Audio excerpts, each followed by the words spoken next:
Bonjour et bienvenue sur la 8e session Intimus, le webinaire qui accompagnera l'intimité relationnelle et sexuelle en période de confinement. Intimus vous est proposé par la chaire UNESCO Santé sexuelle et droits humains à travers la plateforme Zoom. 3 thèmes seront abordés durant ces différents webinaires, en temps de confinement bien sûr. Garder une bonne santé sexuelle en temps de pandémie grâce aux valeurs relationnelles, couple et coronavirus, le confinement comme possible terrain pour les violences. Tous les jours, nous accueillerons un ou une experte pendant 1 heure de temps. Donc, le temps d'aborder un thème en lien avec cette période de confinement. Je suis Grace Takash, je serai à l'écoute de toutes vos questions qui, bien évidemment, sont anonymes durant ce webinaire. Donc, n'hésitez pas à nous envoyer vos questions dans le chat en vous adressant à animatrice. Donc, soyez nombreux à participer. C'est bien ça le but de notre webinaire. L'adolescence représente un passage dans la vie de tout individu, un moment paradoxal de fragilisation et de relance, de possibles désorganisations, mais aussi d'espoir. C'est dans cet esprit que nous aborderons notre sujet d'aujourd'hui sur le vécu de l'adolescent en temps de confinement. En effet, notre expert du jour, Pierre Bengozi, qui nous fait aussi le plaisir de revenir une seconde fois sur Intimus, nous propose un cheminement en terre d'adolescence en tentant d'ouvrir des pistes pour penser les phénomènes vécus pendant ce confinement et ce, en partant de la chambre d'un adolescent. Bonjour Pierre. Bonjour Grace. Bon, Plaisir Pierre de vous Bengozi. retrouver. Oui, nous aussi. Pierre Bengozi, vous êtes pédopsychiatre, psychanalyste, thérapeute familial, thérapeute de groupe et de couple, président aussi de l'Institut de recherche en psychanalyse du couple et de la famille, membre de la chaire UNESCO Santé sexuelle et droits humains. Et c'est vous qui nous avez proposé de voir le confinement des adolescents d'un autre angle bien particulier, celui de leur chambre. En effet, c'est vos recherches sur le sujet qui s'étalent sur plusieurs dizaines d'années et à travers lesquelles vous avez développé le concept de spatiogramme dont vous nous en parlerez dans quelques instants. Pierre, pour commencer, nous vous proposons alors de voir avec nos auditeurs les photos de quelques chambres d'adolescents que vous commenterez si vous le souhaitez.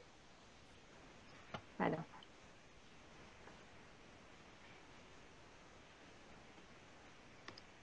Alors, vous me dites ça si vous voyez, voilà. Moi, je vois pas En effet, bien. on commence par une première photo, Pierre. Oui, d'accord. Alors, bon, vous souhaitez que j'en dise quelques mots à chaque fois? Si vous le souhaitez. D'accord. Sinon, vous me dites de passer à la photo suivante. Très bien, Grace.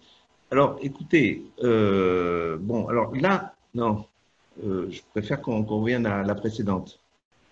OK. On est passé un peu vite là. Oui, donc là, ce qui est intéressant, effectivement, c'est la place qu'occupe d'emblée le lit, hein, et on en reparlera tout à l'heure. Je passe à la suivante. Oui.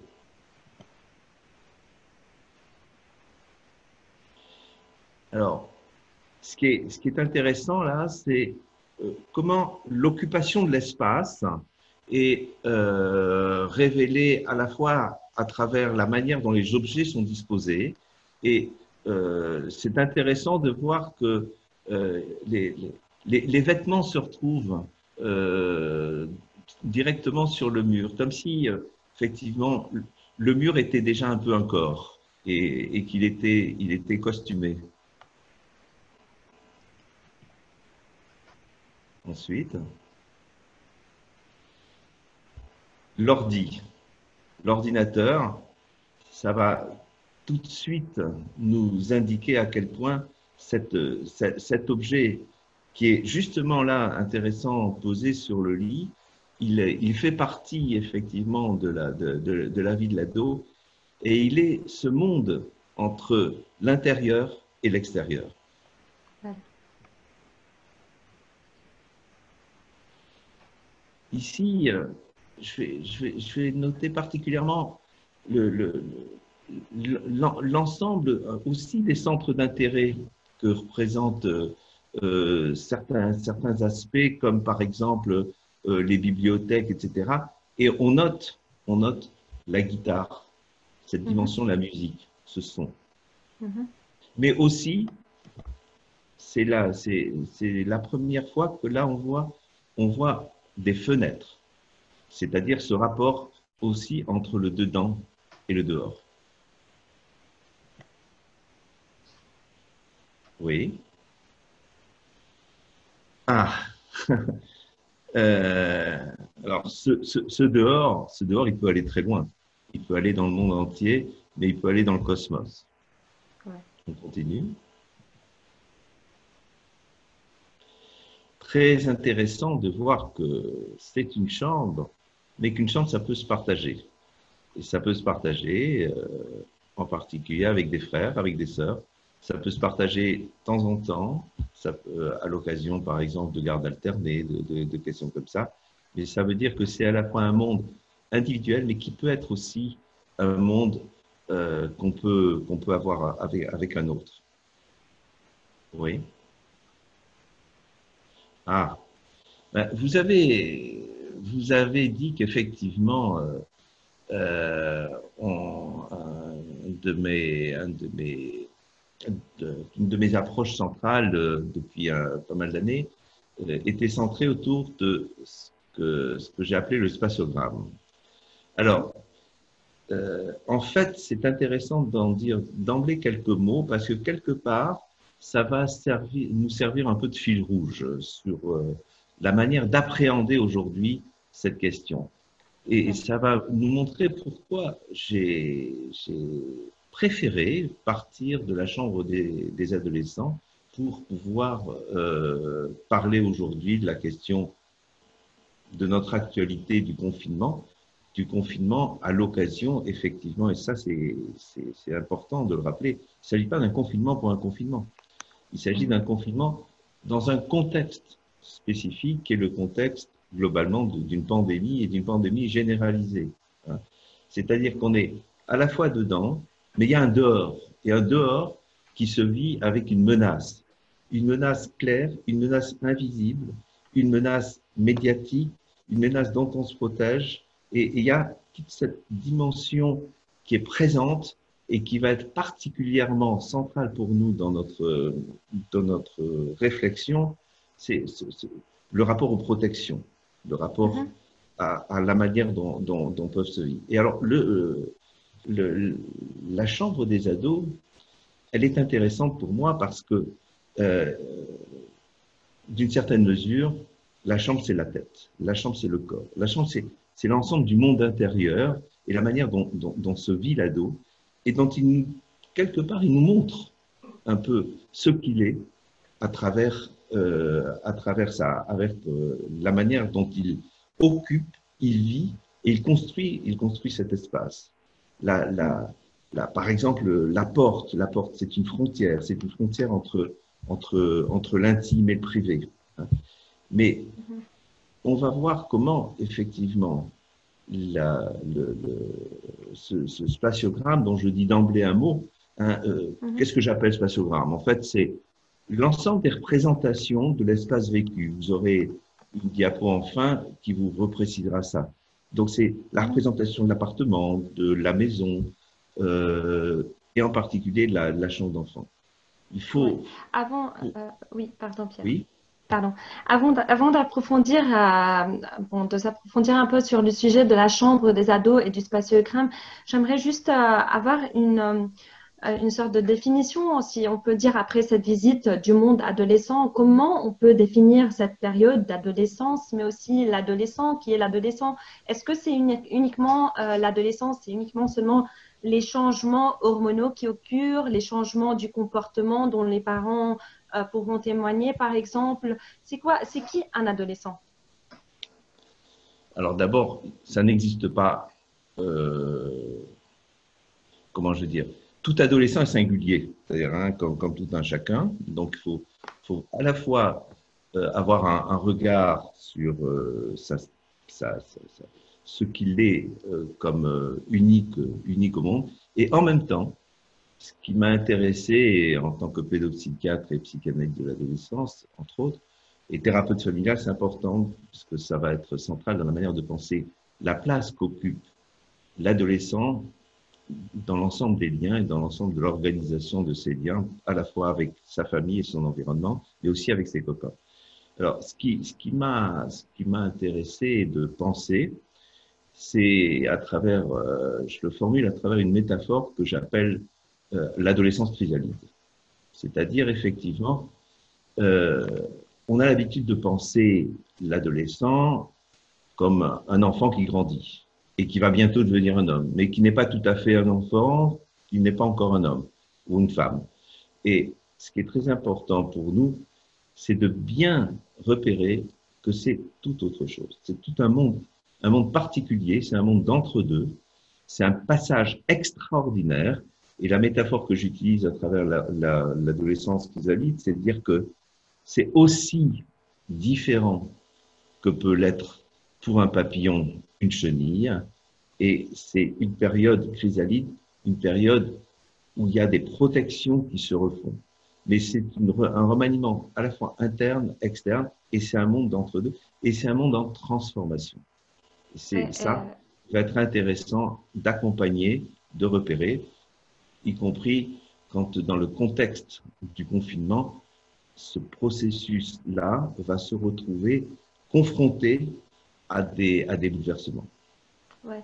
C'est aussi peut-être le changement physique, bon, le changement physique aussi dans l'espace perçu, la manière dont on s'y identifie, s'y investit, c'est bien ça, non?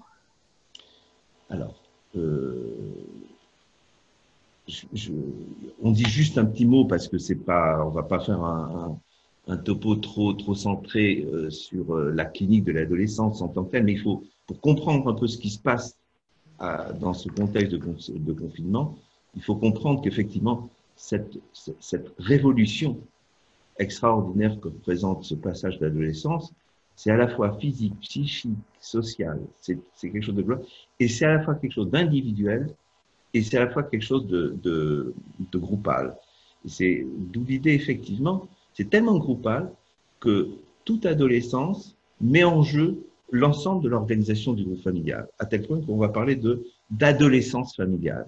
Et une adolescence familiale, c'est en quoi l'ensemble de la famille est concerné dans tous ces remaniements par ce qui se vit avec le processus de croissance de l'adolescence. Mhm, mhm. Et Pierre, une question encore. Est-ce que la chambre, qui est souvent source de conflits à l'adolescence, des parents qui demandent, qui réclament, pardon, souvent qu'elle soit rangée, est-ce que vouloir s'assurer qu'elle est propre, qu'elle est bien rangée, qu'elle est en bon état, c'est une manière aussi de s'assurer que son adolescent va bien psychiquement? Alors, c'est une excellente question. C'est la préoccupation, le drame que vivent très souvent les parents, c'est oh là là, quelle catastrophe de voir ce fouillis, pour ne pas dire ce capharnaüm que représente souvent l'espace de la chambre de l'adolescent. Et ce qui est très intéressant, et ça va être central dans tout ce qu'on va dire aujourd'hui, c'est de penser que ce fouillis, effectivement, il témoigne de ce que vit intérieurement l'adolescent dans son processus de transformation, de son processus de croissance. Donc, parents, éducateurs, ne vous inquiétez pas. Ce fouillis, c'est l'expression d'un passage, l'expression d'une manière de grandir. Et c'est là où la manière de déposer, de mettre tel objet va se faire en termes de rangement, mais en termes en même temps d'accumulation. On voit comment dans toutes les chambres, il y a des espèces de lieux, les vêtements qui se mettent les uns sur les autres, etc., et qui occupent complètement l'espace. Et d'ailleurs, on voit très bien, y compris quand on a vu les chambres de tout à l'heure, je suis sûr qu'un certain nombre de chambres avaient été revisitées par les parents. C'est-à-dire qu'il y avait des choses qui étaient beaucoup trop rangées. Hein. La majorité des chambres d'adolescents sont encore plus occupées, encore plus envahies d'objets. Comme si justement, ce fouillis, il exprimait en même temps une protection. Mhm. Donc, il s'agit de le respecter. Ça ne veut pas dire qu'il ne faut pas dire à des enfants, à des adolescents, pardon, euh, fais attention, range, etc. Parce qu'autrement, comme la tendance de l'adolescent, et j'insiste encore toujours, c'est cette dimension de la protection. Donc, vous voyez que cette notion, elle va trouver une acuité particulière dans ce contexte de pandémie. Mhm. Protection, contagion, contamination. Hein. Donc, c'est un enjeu qui occupe complètement l'espace mental de nos adolescents, mais qui va se traduire dans les relations avec les autres, avec les frontières, avec l'intime, avec le privé. Mhm. Justement, vous parliez des parents. Comment, en tant que parents, on doit aborder donc la chambre de nos adolescents, leur laisser complètement cet espace, essayer de maintenir en accord avec le reste de la maison. Comment faire en tant que parent pour pouvoir justement faire face à à ce fouillis-là, sans pour autant paniquer? Oui. Alors, euh, il y a vraiment. D'abord, il faut savoir que les parents, c'est bizarre, hein, mais les parents aussi ont été adolescents. Et c'est assez bizarre. C'est qu'on a l'impression qu'ils ont totalement oublié qu'ils ont été adolescents, le plus souvent. Alors, c'est important de savoir effectivement que un adolescent a besoin d'un lieu qui puisse être un espace à lui, un lieu où il puisse se replier, un lieu où il puisse rêver, un peu où il puisse aussi parfois procrastiner, mais aussi un lieu où il puisse avoir, alors la grande révolution effectivement des nouvelles technologies avec Internet, etc., c'est que c'est en même temps un lieu intérieur et un lieu qui permet d'avoir un accès avec d'autres. Mais alors, c'est comme si, effectivement, ce monde-là des adolescents se retrouve en bande, mais la bande, là, c'est une bande numérique. C'est aussi une bande virtuelle. Mais elle est essentielle parce que c'est aussi en trouvant un espace de dégagement par rapport à l'espace parental et familial que l'adolescent, avec le groupe, avec la bande, hein, construit son niveau générationnel, construit sa différence et grandit. Alors, pour les parents, effectivement, c'est pas toujours évident. C'est pas toujours évident parce qu'ils ont des repères qui sont tout à fait importants aussi à respecter, hein. Des Mhm. repères du point de vue de la propreté, de l'hygiène, etc. C'est Mhm. important, effectivement, que les parents jouent leur rôle de parents, qui disent ce qu'ils ont à dire et ils disent qu'en particulier, il est important d'ouvrir ta fenêtre. Il est important parce que le monde, le monde de l'adolescence, c'est aussi un monde qui a une odeur, qui a des odeurs. Hein, je veux dire, voilà. Et donc, il est important, effectivement, que le parent puisse à la fois respecter ces lieux qui sont les siens, Mhm. évidemment, dans la mesure de la réalité de chacun, dans la mesure des cultures aussi de chacun. La notion Mhm. d'espace n'est pas la même ici et à Bombay, hein, et au Maroc. Le rapport au corps n'est pas exactement le même, hein, mais il y a, quelles que soient nos cultures, il y a ce qu'on appelle des invariants, c'est-à-dire Mhm. il y a ce qui est moi, ce qui n'est pas moi. Et Mhm. ça, c'est très important que le parent puisse le respecter. Ouais. Et dans la continuité de ce que vous dites, voilà, on a un témoignage d'une maman, elle nous dit, pourquoi mon adolescent ne supporte-t-il pas que je rentre dans sa chambre? C'était déjà un peu le cas avant le début du confinement. Bon, mais depuis 2 semaines, c'est très marqué. Et aussi, on a un deuxième témoignage, par exemple, elle nous dit, mon adolescent passe la journée sur son téléphone ou sur son ordi, enfermé dans sa chambre. Je ne sais pas quoi faire pour bon, l'extirper de sa bulle et le ramener parmi nous. Bon, il me paraît que pour les adolescents, finalement, cette habitude de se connecter par WhatsApp, par Messenger, par messagerie instantanée, ne fait qu'un tout petit basculement dans leur vie, alors que pour les adultes, ça a été vraiment un basculement très marqué en période de confinement, n'est-ce pas? Oui, alors il y a plusieurs aspects même dans votre question. Bon, alors, il y a l'inquiétude des parents de voir des jeunes, parce que la notion d'adolescence, elle est, hein, en gros, on a à peu près un repère avec la puberté à travers la transformation biologique, mais ensuite, les adolescences interminables, dont on sait bien, effectivement, les adolescences, elles vont concerner globalement toute la dimension de l'émancipation, de l'autonomisation, du processus d'individuation euh, dans le cadre de l'organisation des liens en particulier intergénérationnels. Bon. Alors, le confinement, euh, ça fait partie, paradoxalement, de la culture de l'adolescent. C'est-à-dire que justement, si se confiner, c'est au sens même étymologique, j'ai eu l'occasion de le dire la dernière fois, c'est trouver des limites finies. Hein. C'est un fini ensemble. Ça fait partie de la culture de l'adolescent. Donc, quelque part, ça, il peut non seulement le vivre, mais effectivement, on va voir que dans le contexte actuel, la manière de le vivre va être très variable. Euh, pour le parent, euh, ce qui est de l'ordre du confinement apparaît du rejet, de l'isolement dangereux.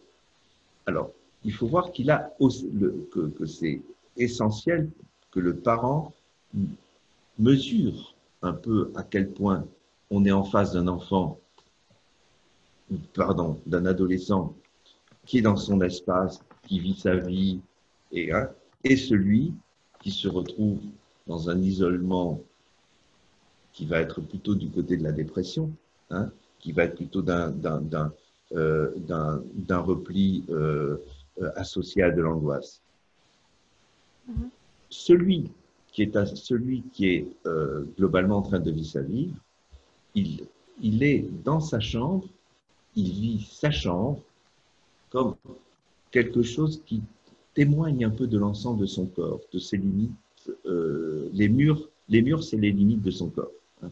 Et donc, entrer dans sa chambre sans frapper, sans signaler, c'est faire effraction. C'est faire une espèce de pénétrer. Hein.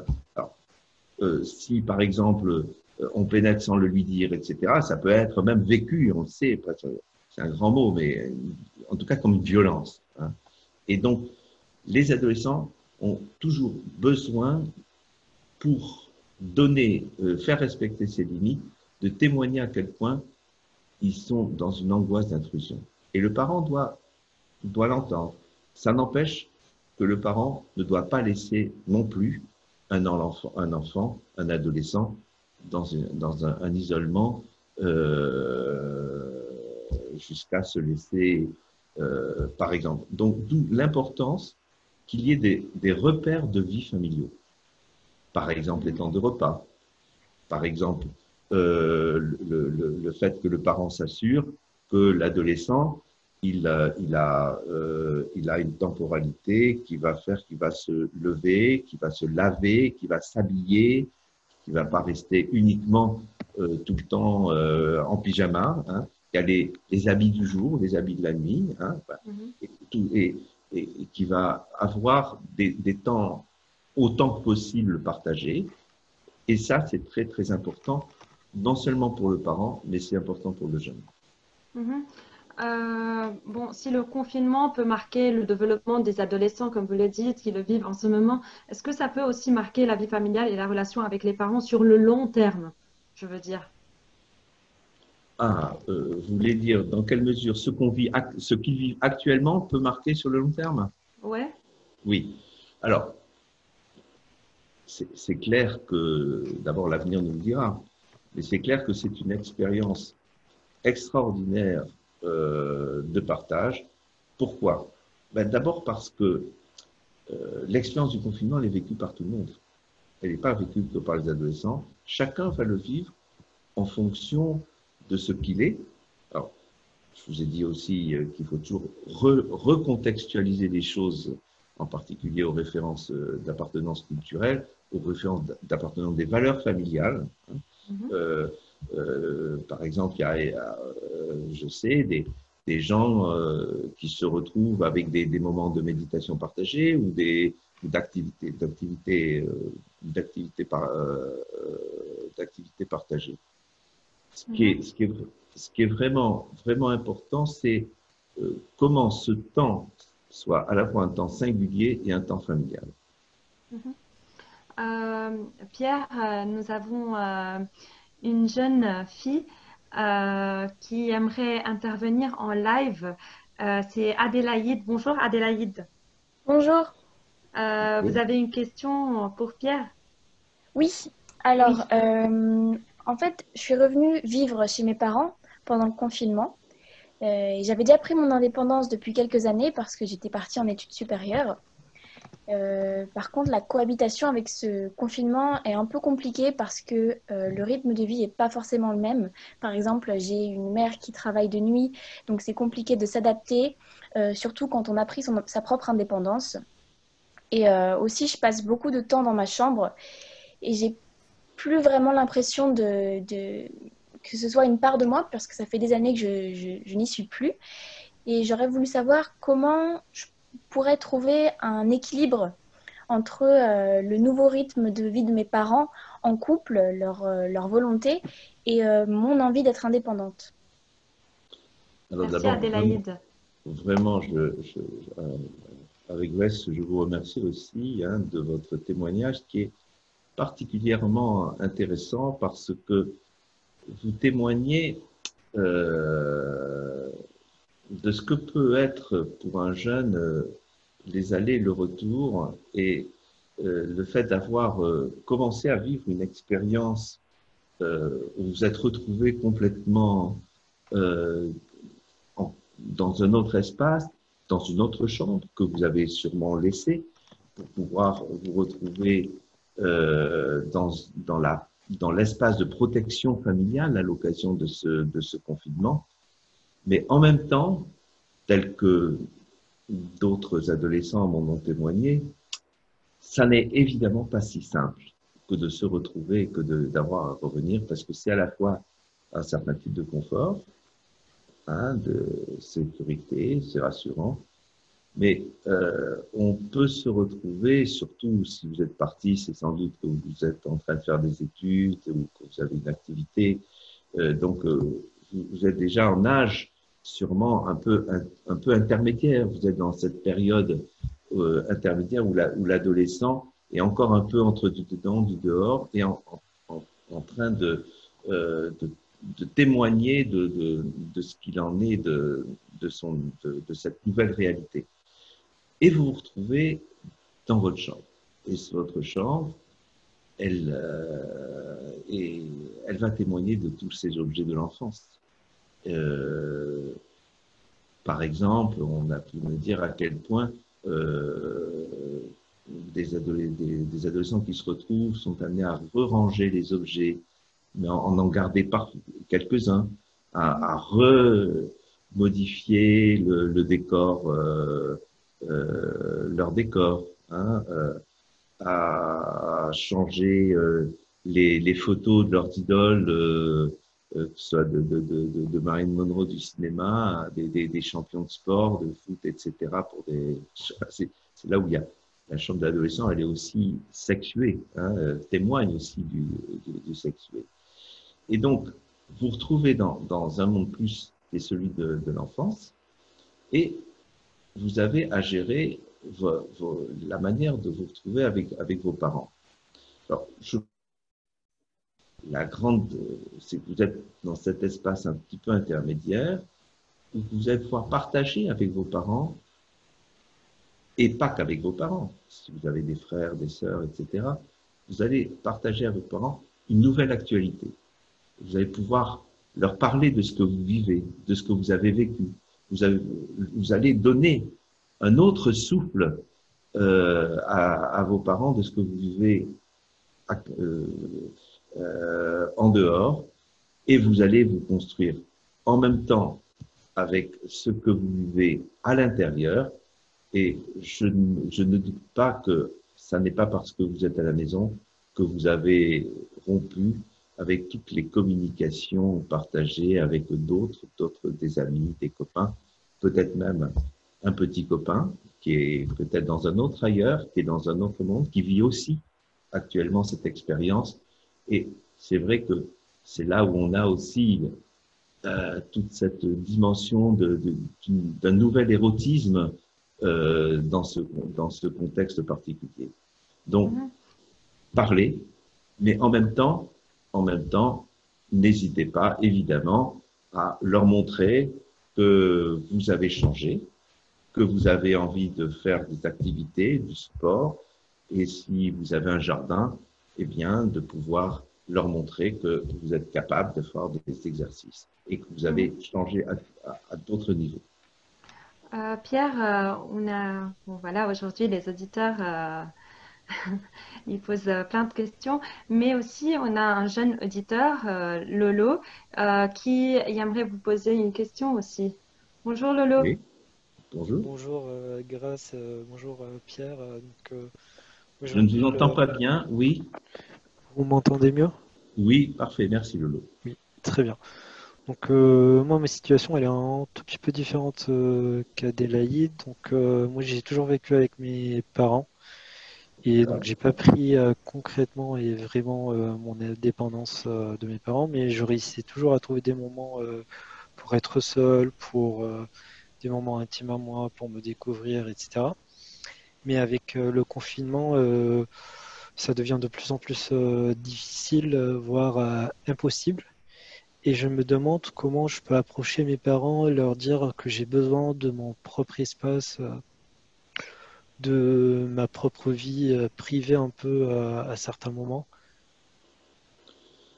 Oui, oui. Merci Alors, Lolo. merci pour cette question et qui est à la fois différente et dans la continuité de celle d'Adélaïde.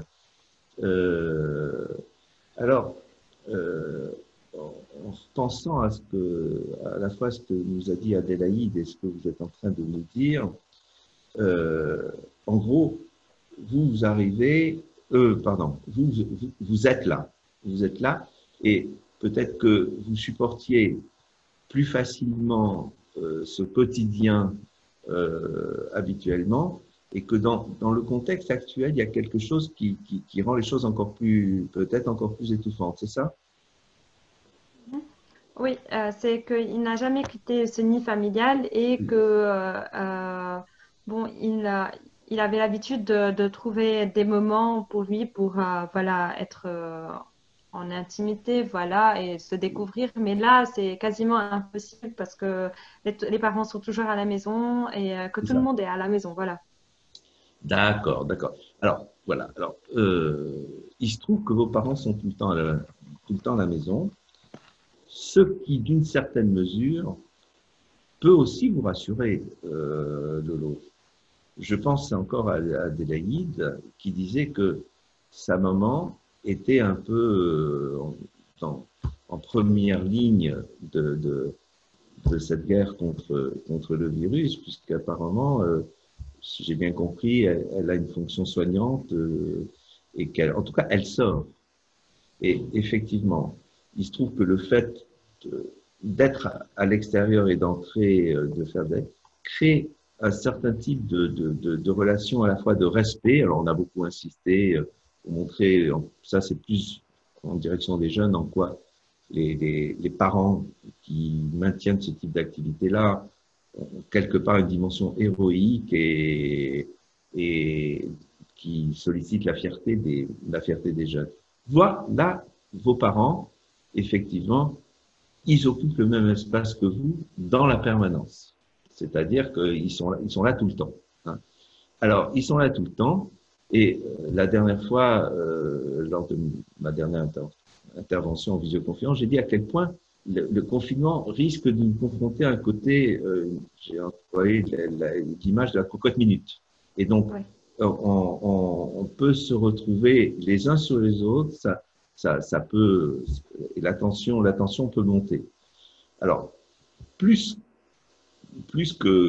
qu'habituellement, hein, effectivement, il faut que vous facilitiez tout ce qui peut être la soupape pour vous à trouver, à la fois à vous retrouver vous-même et à vous exprimer avec d'autres. Alors, heureusement, il y a la possibilité de communiquer par des médias et aujourd'hui, on sait bien que le doudou préféré des ados, c'est le téléphone portable. Hein. Il l'a tout le temps, enfin, c'est presque une partie, un prolongement de son propre corps. Mais de ce point de vue-là, c'est un aspect utile. C'est-à-dire qu'effectivement, il vous permet de garder une extériorité, même si aujourd'hui, ce que vous avez peut-être investi à travers la maison, pas que votre chambre, là, vous avez peut-être un peu investi au-delà de votre chambre, l'espace de la maison. Eh bien, c'est important aussi que vous respectiez, vous, que vos parents, ils ont un espace à eux. C'est important qu'il y ait des frontières, qu'ils aient une intimité, qu'ils aient aussi, non pas leur chambre d'adolescent, mais peut-être leur chambre de parents.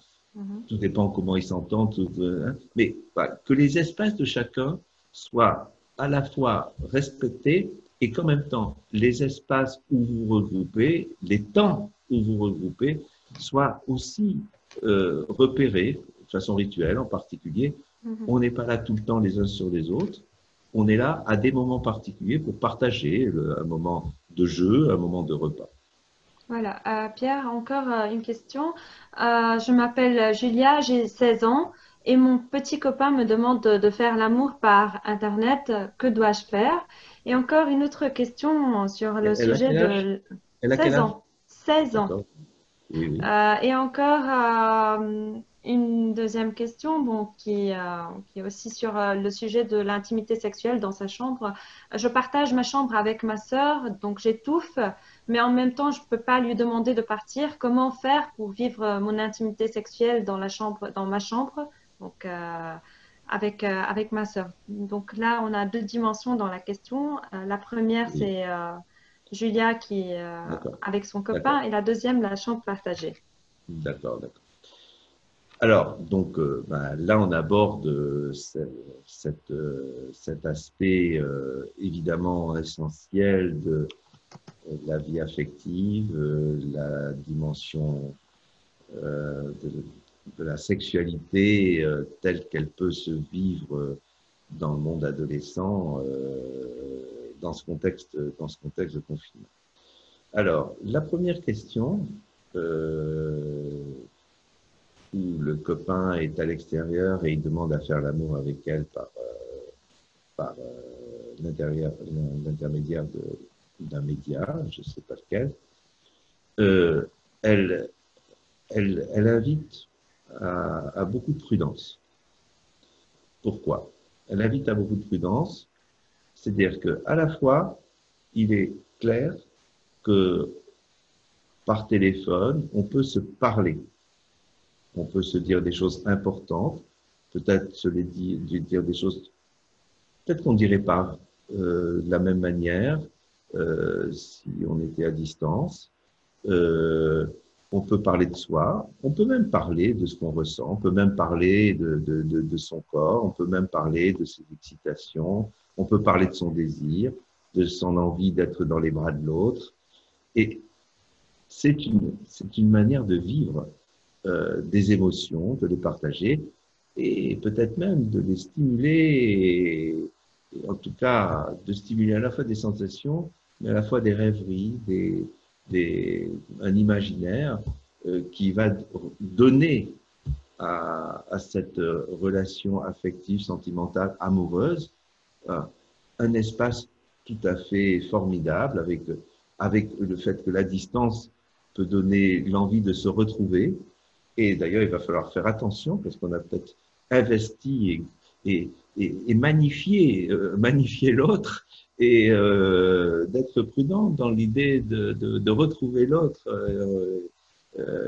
tel qu'on a eu envie de le retrouver. Hein. On peut être déçu aussi. Hein, donc, et, parce qu'on a construit des princes charmants qu'on avait envie d'avoir, quoi. Alors, là où je voulais être très, très, très prudent, et parce que j'étais amené à m'y confronter avec des situations ici et dans d'autres pays, hein, c'est la place de l'image, la place de la photo. Je veux dire que je vous inviterai à faire très, très, très, très attention à ne pas dévoiler des aspects d'une intimité qui risqueraient d'être secondairement, que vous risquerez secondairement, éventuellement, de vous reprocher. Il faut avoir une énorme confiance dans l'autre pour pouvoir partager cette intimité dans la réalité quotidienne. Mais quand cette image peut être prise, peut être utilisée, et là je fais référence à toute la dimension des sextapes, hein. Donc je suis extrêmement vigilant, enfin je vous invite à être extrêmement vigilant, à ne pas exhiber de façon ostentatoire votre génitalité, votre corps, etc. Ne serait-ce que parce qu'il y a toujours la possibilité qu'à un moment, cette image-là puisse être captée, gardée, utilisée, diffusée avec le rêve que ça a pu avoir. C'est vrai, peut-être que je suis trop prudent, mais je préfère un peu l'être plus, parce que j'ai été amené à gérer des situations très graves où des gens se sont trouvés avec leur image diffusée, et à ce moment-là, c'est un véritable viol par Internet, et ce serait dramatique. Donc, merveilleux, magnifier la parole, l'échange, l'expression de sa sensualité, non à plonger dans une exhibition excessive. Il faut savoir qu'effectivement, le contexte du confinement peut exacerber l'idée de cette transgression-là. Mais l'idée de cette transgression, elle existe avant le confinement. Elle est aussi propre à tout le monde, et en particulier aux adolescents. Ce rapport dehors-dedans, ce rapport entre l'intimité et l'extimité, c'est-à-dire cette partie de soi qu'on met au dehors. Hein, voilà. Et cette dimension peut être menaçante. Deuxième question, la sœur ou le frère, je ne sais pas, en tout cas la personne dont elle partage la chambre. Alors là, ça c'est la vie, c'est-à-dire que il y a des temps, on doit essayer de dire, voilà, hein. En tout cas, faire très attention à ce qui est ma vie intime, ma vie affective, ma vie sexuelle, c'est la mienne. Je dois pas l'exhiber en face de mon frère, de ma sœur, parce qu'à ce moment-là, on est d'abord dans quelque chose qui est ça amène à formuler ce qu'on appelle l'incestualité. C'est-à-dire que il y a une espèce de confusion érotique partagée qui peut être partagée entre frères et sœurs à l'occasion de voir l'autre excité parce qu'elle est en train de parler de sexualité, de vivre une expérience virtuelle sexuelle via le numérique, et ça peut créer des espèces de confusion. Attention à la confusion, clarté des espaces. Si elle a envie de parler avec son copain, elle peut dire à sa sœur, tiens, j'ai envie d'être un petit moment tout seul. Et elle doit respecter le fait que sa sœur aussi ait envie d'être un petit moment tout seul. Pierre, cela fait maintenant 45 minutes que nous échangeons avec vous de l'importance du respect, de la communication. Je vous propose de revoir toutes ces notions, mais aussi d'autres notions dans votre PowerPoint, votre présentation qu'on va partager avec nos auditeurs. Très bien. Bon, pour commencer par le grand titre, la chambre des enfants et des adolescents, comme vous avez dit, la chambre c'est la tête et le corps, la porte c'est la frontière entre l'intime et le privé. Oui. Alors, je suis un peu ennuyé parce que je n'ai pas une grande vision. Voilà, ça y est. Excusez-moi. Je ne voyais pas bien. Oui, alors, ça reprend en particulier l'idée de l'importance des frontières et la place que ça peut occuper comme structuration et comme protection pour l'enfant. Mais je voudrais insister là dans cette diapo sur la dimension de la rêverie. C'est très important de savoir qu'il y a cette possibilité de pas uniquement être ni dans l'agir, ni tout le temps, ni d'être dans la possibilité à travers ses devoirs, etc. D'ailleurs, on peut être devant ses devoirs et se laisser aller à de la rêverie. Cette dimension de l'imaginaire est l'occasion d'un voyage permanent et pour l'adolescent de se construire à la fois vis-à-vis de lui-même, vis-à-vis de l'autre. Et effectivement, le grand poète portugais Pessoa disait comment, dans sa chambre, en regardant les murs, il était sans cesse dans un voyage extraordinaire. Il n'avait pas besoin d'aller au bout du monde. Et il regardait les ongles, les trucs, les dessins. Et cet aspect-là est tout à fait fantastique parce que c'est à travers cette rêverie que l'enfant, l'adolescent peut grandir. Oui. Voilà, on passe à la métamorphose. Là, d'emblée, c'est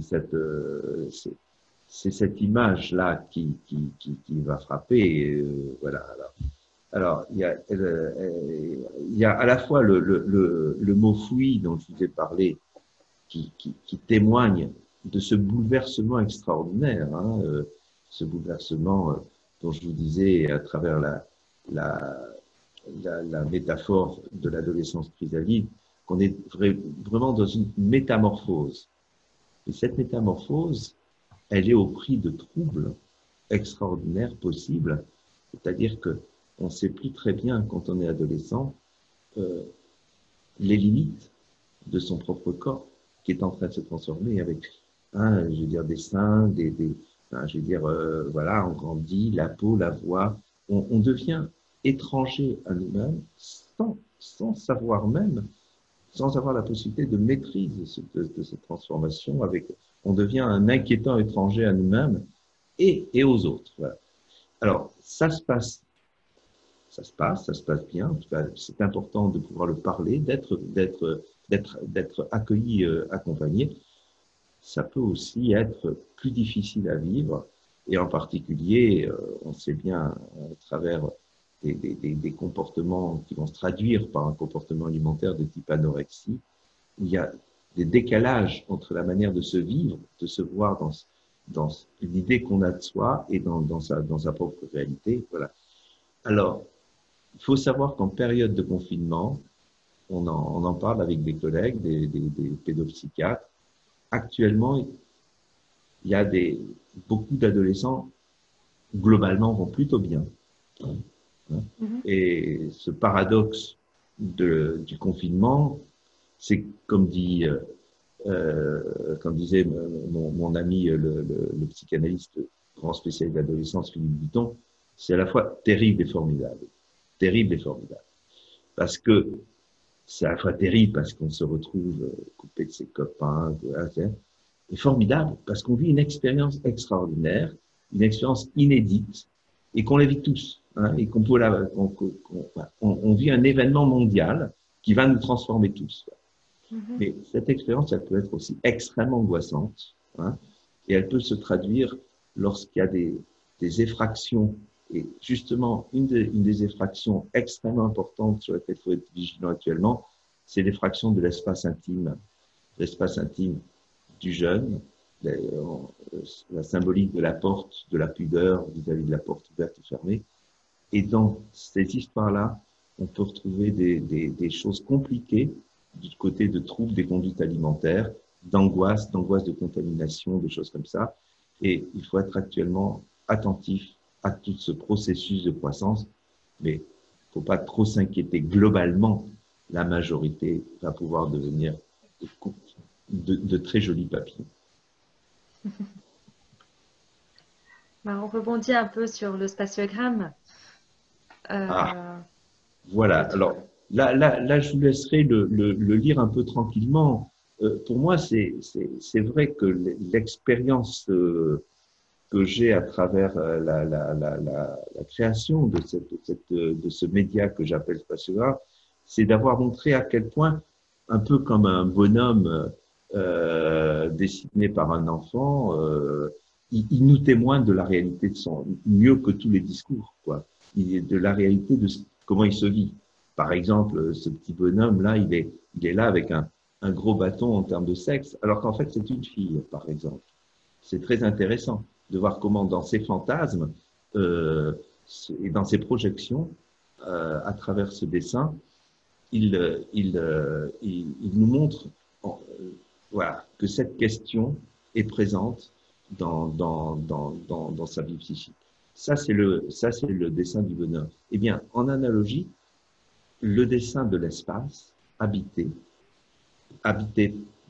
par la chambre par les adolescents à travers le dessin, le spatiogramme de la chambre de l'adolescent, va nous témoigner quelque chose de son corps, de sa tête, d'où l'idée effectivement que le mode d'organisation, les fenêtres, les ouvertures et tout ça, ça va nous dire quelque chose de la manière de se protéger, de se vivre dans le rapport à l'autre.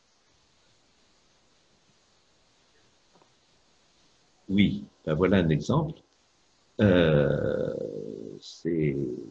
Alors là, il ne s'agit pas pour vous de dire, bon, maintenant, je vais faire le dessin de ma chambre, etc.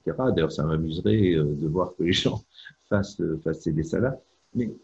Et comme ça, un regard sur l'idée que ça n'est pas anodin. Hein, et effectivement, là, alors là, on est dans un espace de consultation. C'est une ado qui a dessiné ça sur un paperboard. On était en train de parler avec elle d'un certain nombre de ses difficultés, en présence de sa famille, dans un contexte de thérapie familiale. Hein. Donc ça, c'est l'intérêt de la thérapie familiale. Et finalement, le paradoxe dont vous nous avez parlé, cette notion de terrible et de formidable à la fois. Oui. Ah, cette notion, Pardon. Nous vivons tous, c'est ce qui est complètement inédit. Nous vivons une expérience, entre guillemets, de crise, mais dont on peut se demander jusqu'à quel point elle va bousculer tellement les éléments qui nous structurent, toute l'organisation de nos contenances, mot que je n'ai pas encore bien développé avec vous, alors que c'est central dans mon travail, dans ma manière de penser. Tout ce qui nous contient, aussi bien du point de vue des valeurs, du point de vue des repères, à la fois, y compris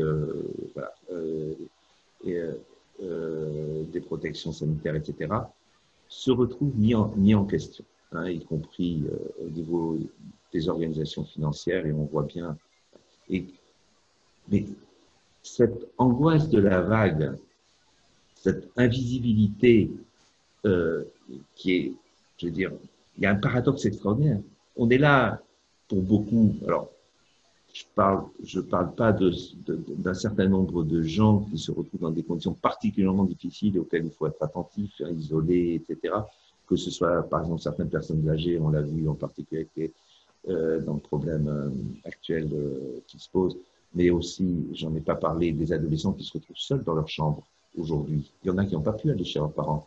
il y a des ouvriers, pas des ouvriers, des étudiants immigrés et qui se retrouvent seuls et qui se retrouvent dans une résidence universitaire où avant ils étaient, il y avait du bruit, etc.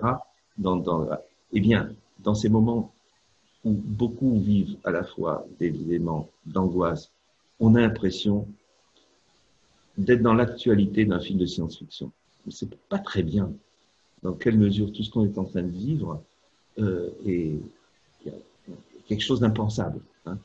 Et cet impensable, c'est en même temps une expérience extraordinaire dont il va falloir tirer les aspects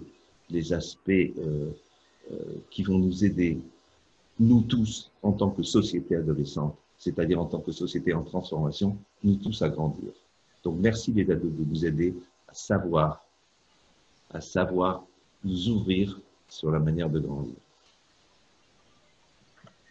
Voilà, et à la fin, quelques références que vous nous proposez. Oui, donc là, Ouais. vous pourrez, si vous avez en particulier envie d'en savoir un petit peu plus sur ce que j'appelle l'adolescence chrysalide, sur ce que j'appelle l'anamorphose, vous pouvez vous y retrouver et sur le spatiogramme. En tout cas, merci beaucoup, Grace. Merci beaucoup toute l'organisation qui rend possible ces visioconférences. Et je vous dis peut-être au revoir. Merci Pierre pour cet échange qui, comme d'habitude, il est enrichissant.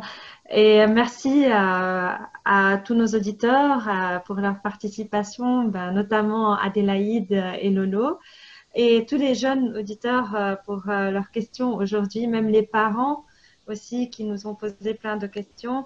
Nous remercions encore une fois à la technique Philippe Le Gonidec, qui sans lui on ne pourrait jamais faire ces visioconférences en peu de temps. Mais aussi, je remercie mon assistante aujourd'hui dans l'ombre, Georgina Le Foul. Donc, c'était notre 8e session Intimus. Merci Pierre. Retrouvez-nous le lundi à la même heure, à 11 h du matin. Et retrouvez cet échange sur la chaîne YouTube de la chaire UNESCO Santé sexuelle et droits humains d'ici quelques heures. Et à tous ceux et celles qui voudraient aller encore plus loin sur les thématiques abordées ce matin, vous trouverez la bibliographie que Pierre a proposée sur la vidéo YouTube aussi. Nous vous donnons rendez-vous comme d'habitude les lundis, les mercredis et les vendredis à 11 h, toujours sur Zoom. Notre prochaine intervention sera sur les rencontres virtuelles avec Joël Mignot. D'ici là, je vous souhaite un très bon confinement et un bon week-end. Merci.